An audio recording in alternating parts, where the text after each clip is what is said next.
கொடுத்த அழுத்தத்தின் காரணமாக தான் திமுக அரசு மகளிருக்கான மாதாந்திர உரிமை தொகையை வழங்குச்சுன்னு அதிமுகவினுடைய பொதுச் செயலாளர் எடப்பாடி பழனிசாமி தெரிவித்திருக்கிறார்.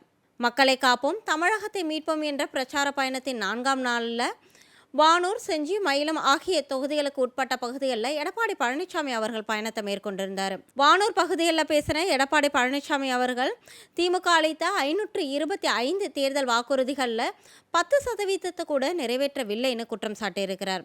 பொய்களை கூறிதான் திமுக ஆட்சிக்கு அமர்ந்ததாகவும் அவர் கூறியிருக்கிறார். திமுக ஆட்சி அமைத்து 28 மாதங்களுக்கு பிறகுதான் மகளிருக்கான உரிமை தொகை வழங்கப்பட்டது என்றும் கூறியிருக்கிறார். பெண்களை ஏமாற்றுவதற்காக தான் திமுக இத்தகைய தேர்தல் வாக்குறுதிகளை கொடுத்ததாகவும், அதிமுக தொடர்ந்து சட்டமன்றங்களிலும் அதிமுக பொதுக்கூட்டத்திலும் வலியுறுத்தின காரணத்தினால்தான் மகளிருக்கு உரிமை தொகை வழங்கப்பட்டதுன்னு அவர் தெரிவிச்சிருக்கிறார்.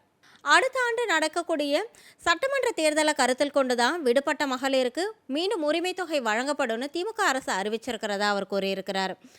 கடந்த தேர்தலின் பொழுதே அதிமுக அரசு குடும்ப அட்டைதாரர்களுக்கு 1500 ரூபாய் வழங்கப்படும் அறிவிச்சிருந்த நிலையில திமுக அரசு தொடர்ந்து பொய்களை கூறி ஆட்சியை பிடித்ததாக அவர் குற்றம் சாட்டியிருக்கிறார்.